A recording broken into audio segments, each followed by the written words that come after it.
अब हम देखो ये बात मंच से बताने की तो नहीं, पर मैं बताता हूँ। जब हमारे लाल जी पधारे, गिरधर लाल जी, इतना भक्तिमय परिवार हमारा, जो पिताजी महाराज पिछले 53 वर्षों से कथा कर रहे हैं। घर में राधा माधव ठाकुर जी की सेवा होती है, जिनका ब्याहुला में सारा क्रम हुआ इस बार। 80 वर्ष पुरानी सेवा है घर में।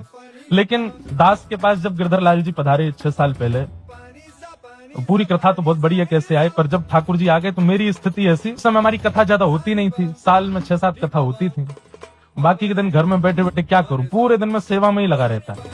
अच्छा, मुझे श्रृंगार आता नहीं था, तो मैं जबरदस्ती ठाकुर जी को क्या पहनाऊं, कैसे पहनाऊं। तो हमारी माता जी की जो नई नई साड़ियां आती थी, पता चलती कि जो पहनी ना हो वो कहाँ रखी है, वहां चुपचाप जाता, कैंची से काट पीट करके निकाल लाता सामान, उसको ठाकुर जी को कभी नीचे कुछ बना के पहना दिया, कभी कुछ धरा दिया।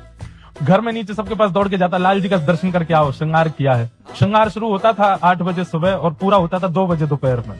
छोटे से हमारे लाला, और उंगलियों से श्रृंगार बड़ा मुश्किल से होता था। हमारी माता जी बोले ये लाला ने जो वस्त्र पहनो है ये तो बहुत सुंदर है।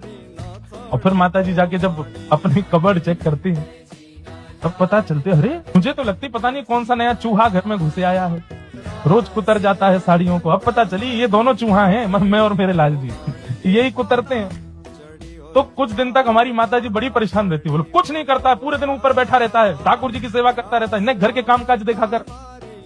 तो हमारी कथाएं होती नहीं थी, तो माँ को भी रहता था कि भाई कथा इतनी नहीं होती तो घर के काम देखो, गौशाला जाओ, सामने वो देखो, यहाँ घर के कार्यकाल देखो। हम पूरे दिन सेवा में लगे रहते।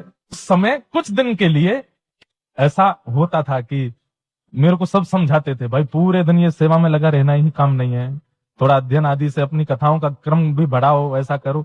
तो पोजीशन तो आते हैं, जब आप भक्ति मार्ग में आओगे तो सबसे पहले अपोजिट होने वाले घर के ही होते हैं। तो आपने जो ये बात कही कि जब सब आपके अपोजिट हो और भक्ति में मन ना लगे, इसका मतलब क्या है? जब सब संग होंगे तभी मन लगेगा ना, चाहे दुनिया अपोजिट हो जाए। भाई